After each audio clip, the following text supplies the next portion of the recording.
Ignite to impact.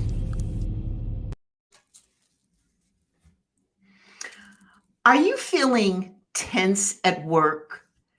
Does it seem like everywhere you turn is another challenge, leaving you kind of stressed out? Do you feel guilty sometimes that neither home or work are getting your full attention? Well, we want to have a conversation about that today and talk about managing your well being as a working woman. Yes, indeed. Hello. Hi. How are you? Uh, I'm Dr. Geneva, and welcome to Ignite to Impact Live, the best place to have conversations about leadership and vibrant living. I just want to first say to you, Happy New Year. It is just amazing that we're here in 2022. So happy new year to you. And, I was talking with my daughter a couple of days ago. In fact, it was on the Sunday before the Monday back to a full work week. And she was saying how she wished Sunday could go on for a few more days. Do you ever wish that your Sunday could be like a week long so that you don't have to get back to Monday to that daily grind? Well, I really want to talk about that. And, you may think, particularly, Dr. Geneva, you're always talking about goal setting and planning our vision. And, why not that be your first conversation in this new year?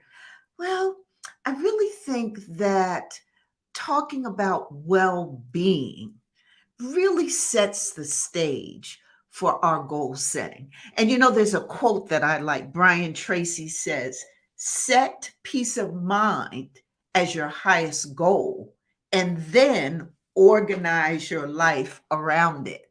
So, we're going to talk about that well being and how we manage that. And I just think it's a good aspect of life to talk about. So, and I do want to say that I'd like to approach the subject, this topic, with you in mind from a personal perspective. Now, we could go the employer side, or what corporations and organizations should be doing. I had a real great conversation about that with the Michigan Women's Commission, and you can check out my video on YouTube. And I was asked, because I'm a member of that commission and I chair the Visible Authentic Leadership effort for the state of Michigan in this commission work. And so I was asked about, well, how do working women really recover from, the pandemic and everything we're in? And so I talked a lot about equal pay, making sure that we have a care system, both in terms of children and elder care, because that affects women on the workplace so much, making sure diversity and inclusion is right on target, all those kinds of key workplace issues. And one of the things that I said when asked that question also was, I thought it was important for women to invest in themselves. So that's the angle I want to talk about today. What you're doing to personally invest in yourself, to manage your well being. And, it is more important. It's very important at these days and times that we have organizations that are responsive to our needs, and that in fact affirm wellness, and that that's a priority. So we'll do that for another topic, but today I want to talk about how you show up, and I want to make sure that we stop stress at the door and welcome in well-being. So So let's get into it. So first, why is it important for us to talk about well-being? Um, Let me say that um, you know, well-being, stress, anxiety, all those things kind of line up. So let's talk about stress first, because that really affects our well-being. And I want you to know if you're feeling that way, stressed out, tired, anxious, feel like you're constantly moving, but maybe not moving anywhere, though you're moving around. Let me let you know that you're not alone. Gallup, in their 2021 State of the Global Workplace report, found incredible levels of stress around the world that workers had. However, it was particularly evident in women. And nowhere did they find that women were less stressed than men. Do you understand what that says? That means that no matter where they looked, whether in India or in Africa or here in the US or in Canada, everywhere they looked, women were more stressed out than men at the workplace. And and they also found that well-being is declining among working women. So that's one of the reasons why I think it's so important for us to talk about. Because, as women, we tend to work second shifts. We go to work or to our career, or we're running a business, and then we come home and we start again with our family, our significant other, whatever we have to do, taking care of our parents, elders, whatever it is. So we're always in a second shift kind of environment. And oftentimes we're overwhelmed by just the sheer pressure that comes from juggling so many balls and having so many things to do. So when we talk about, and those juggling those balls, in fact, can produce these stressful situations. And so when we talk about stress, I want to make sure that we're on the same wavelength. When we talk about stress, John Hopkins talks about it as when there's a difference, an imbalance between the demands of something, a particular situation, and your ability to manage it. That creates that tension, that stress. And want you to know that none of us are alone when we're feeling that stress. Again, because it is affecting us in so many different ways, particularly given the pandemic and what we're facing now. So we do know that it's difficult to balance the different demands in life. So one of the first things I want to say and do is to give you a pat on the back for wherever you are, whatever you're doing, because, you have made it to this point. And if you're working and managing a family and active in your community, keeping your faith, doing all of those things that are different aspects of life, you're really juggling. You're really doing a lot of stuff. And so I want to congratulate you and give you that pat on the back. So those are reasons why it's important for us to look at well-being. But I also think another reason why it's important for us to talk about our well-being and talk about stress and how we can, in fact, manage the stress so that we can be in the state of well-being, is because as women, we're role models. We're often looked at, we're nurturers, we're in the forefront of a lot of stuff, and particularly in terms of our young girls. We're those role models. So I think it's important. And you know that one of my famous sayings that I love, here's to strong women. May we know them. May we be them, and may we raise them. So, keeping that in mind is another reason why this topic, I think, is so important. I'd like to know what you have to say. So, if you're joining live and you have a comment, or you're watching this on the replay, I'd love for you to, you know, let me know why you think learning how to manage stress would be important and what you do for your well-being. Um, okay. So before we get started, one of the things I want to talk about is what is well-being. But before we do, let's say this affirmation. Okay. The love I give myself is reflected in all areas of my life. So say that to yourself, say that affirmation, because as we talk about well-being, it's really about a variety of different areas of our life. We're not one-dimensional. We have a lot of different areas to us, a lot of hats we wear, and a lot of balls that we juggle. So first, what is well-being? Well, typically the meaning of well-being is defined as the state of being happy, healthy, prosperous, successful.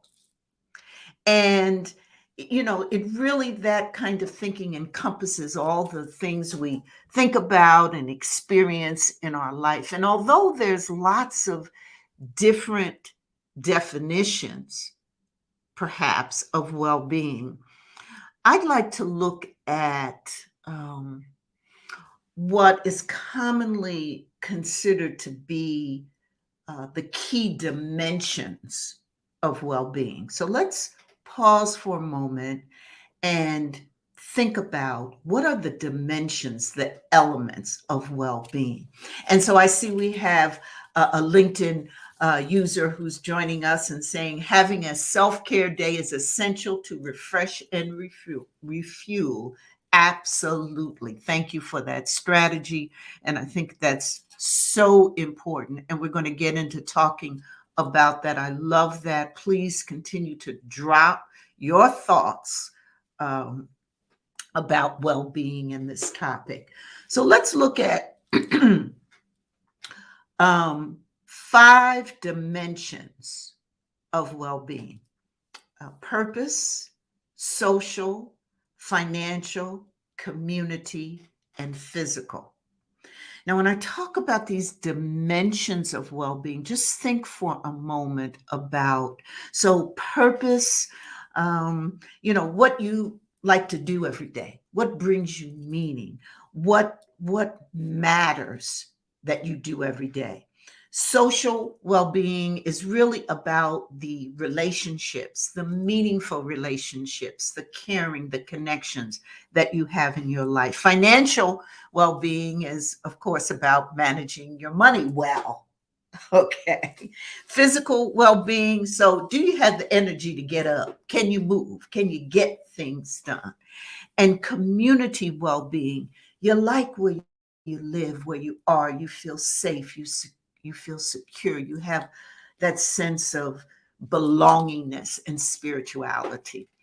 And so these dimensions of well-being, if you're thriving, if you're at that state where you're consistently strong and feel good and progressing in these various elements, comprise your well-being. Okay. So the bottom line, the key take-home message in this is, 1, there are several dimensions of your life. Yes.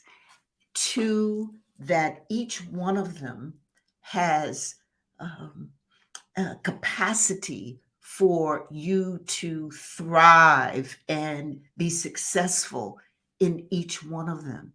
And the extent to which you can thrive, be strong, be present in them, determines your well-being. So the other piece that I think is so important in as we think about these dimensions of well-being is that we can be at different points and at different states in each of these dimensions at different times. And so I want you to think about that, keep that in mind as we begin to talk about strategies for managing, for making sure that we have well being in our life. Okay. So, my first recommendation, strategy, tip is that you establish a well being strategy. So, this is the time of the year where we're setting goals, we're figuring out our vision. What are we going to do next? What are the things we want to resolve we're going to do? I'm suggesting that you add to your list to establish a well being strategy. Now, as you know, a strategy is a series of activities, things that you do that can get you to a goal, that can get you somewhere. It's what you're planning to do. It's that those activities that are going to put you in the direction. And the other thing about strategy is that it's intentional. So I'm suggesting that as you think about what you're resolving, what you're setting your goals about, that one of those goals be to put together a well-being strategy, a series of activities. And these can include routine activities, habitual, positive things that you do, like eating well and regular exercise, which, sometimes we, don't think about or they get neglected, but they're so important to dealing particularly with stress in our lives and help us thrive in those various dimensions of well-being. And so becoming aware of how often we do things and being intentional is why I'm suggesting that you put together a strategy. And you can use the same steps that you use in setting goals. Usually you write them down, right? We're writing down our goals. We know that makes a difference. You write down on a piece of paper, on your vision board, in a journal, the things that you want to do. Well, get a page in that journal and say, my well-being strategy, and identify those things in the various dimensions of your life that we talked about, where well-being matters, and identify those activities, those habits that you either do now or that you're going to do that fit into your strategy of well-being. So welcome well-being into your life. So that's my first tip, and I think that's for me. I could stop here, but I'm going to give you a couple more. Establish boundaries. Know how to say no. Know when it's good to say yes. But establishing boundaries, particularly because in this fast-paced digital world, high demanding, pandemic still with us life, stress comes in all the time. And establishing what you're going to do, when you're going to do it, how to say no, saying yes when you want to say yes is very important. So establishing these boundaries, agree to do the things that mean something to you. Another strategy I'd suggest, another tip I want to give you is to recharge and switch off. Now, listen, and I think our Crystal talked about this self-care day being refreshed and refueling. Yes, that is absolutely right. That's what we're talking about. So recharging, stopping, pausing, and doing things that you like to do, and finding the way to work in different ways that can add energy to you and what you do. And that's the thing that we talk about in terms of breathing, to stop, take a breath, relax, do deep breathing, and just think for a moment or not think. But the point is to pause. And when we pause and we refresh and, recharge ourselves, that really makes a difference in our well being. And yes, it's the presence of those dreams to give us that flavor in life. And another tip that I'd like to leave with you is to learn how to relax. You may be saying to me, well, Dr. Geneva, that's easy. But is it? Because if in fact we relaxed and we knew how to do it all the time, we could be, living stress free lives. And so learning how to do that, which means every day finding a way to relax, not just when you're feeling stressed. So plan for it in your day, whether it's taking a 10-minute break and taking a walk, whether it's, again, stopping and breathing, whether it's building in a self-care activity every single day. Learning how to relax means that you're in the habit of relaxing.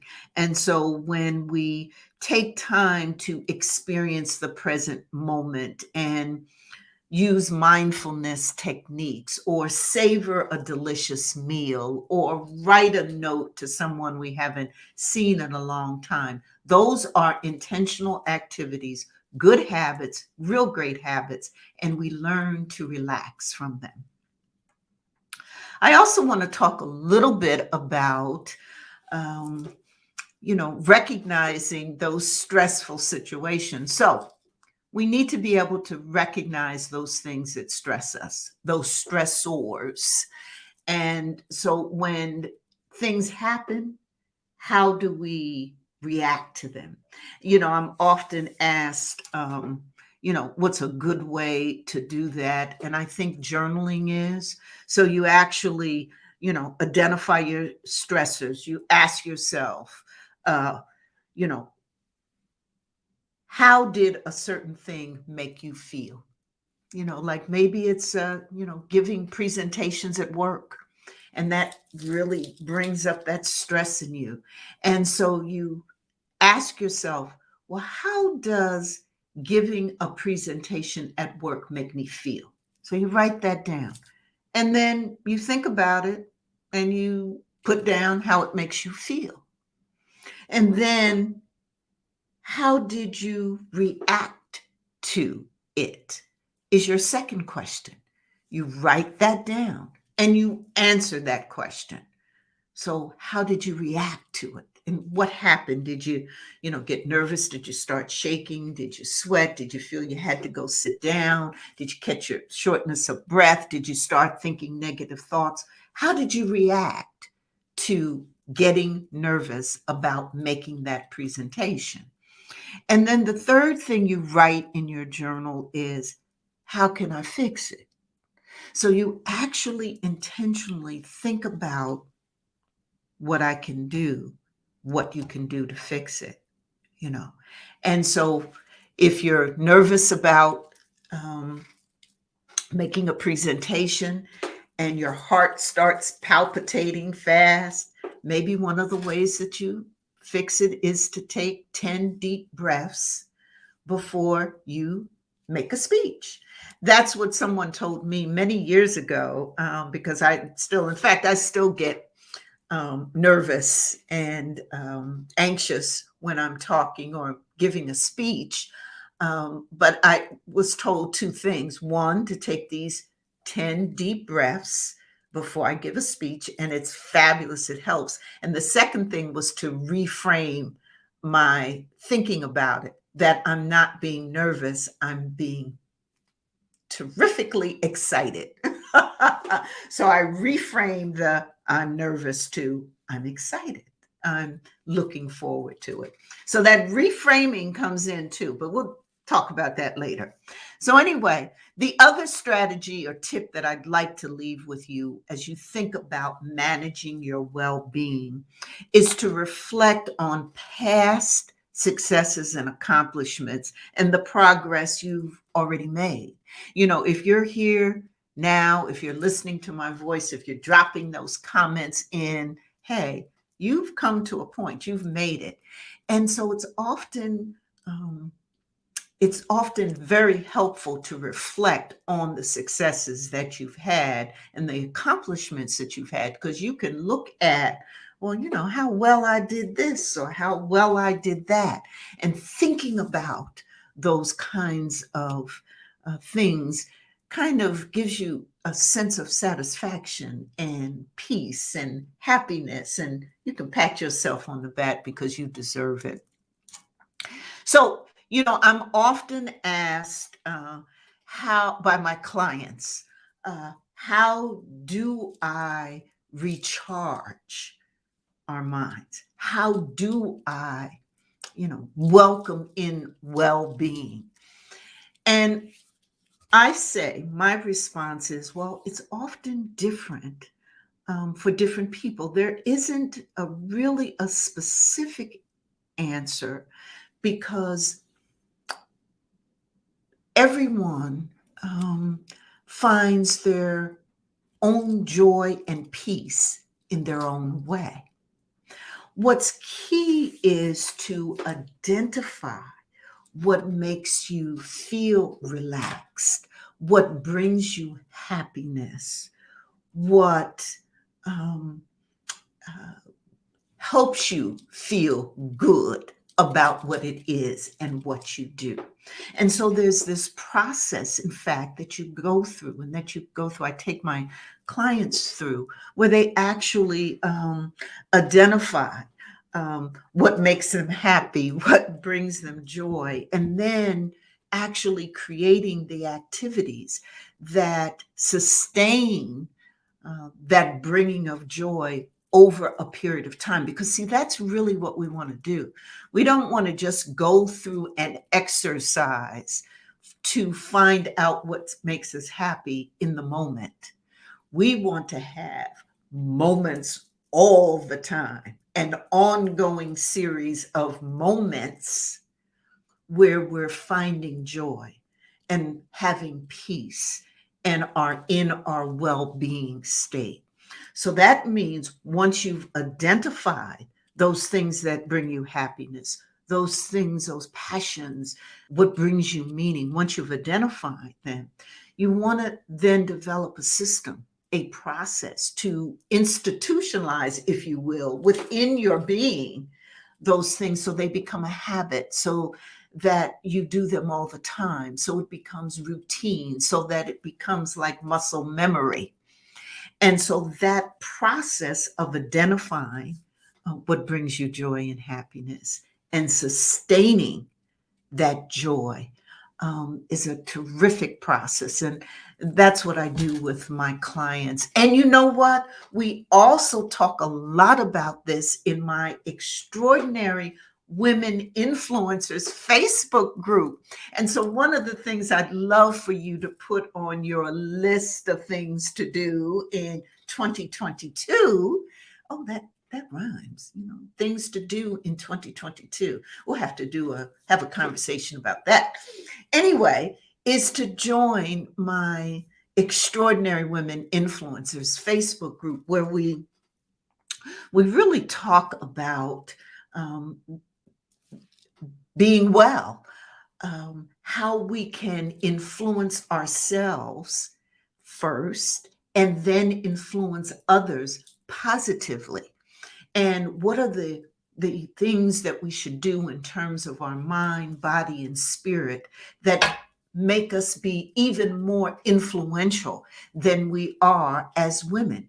Because, we have that special, unique role. And we're influencers, we're caregivers.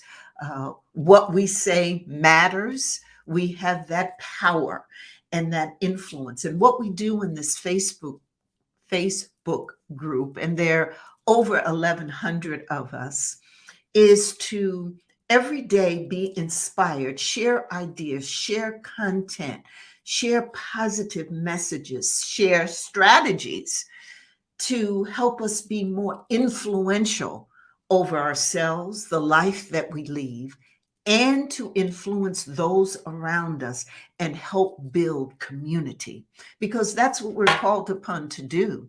And we have a responsibility to be good to ourselves and to others. And that's what we talk about and learn about in our Facebook group, as well as the newsletter that we send out on a weekly basis. Would love for you to come and join um, that and subscribe to that newsletter as well.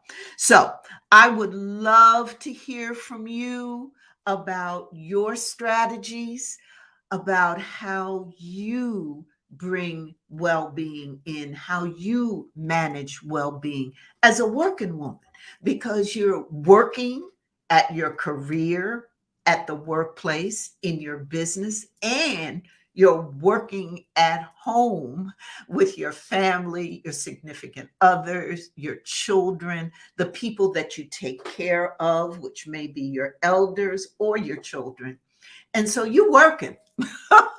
You're working all the time and making sure that you are well, that you're thinking about intentionally your well-being is what matters, is important. So I wish you the best of everything. Be well. Hey, want you to stop stressing and welcome well-being into your heart and home. See you next time.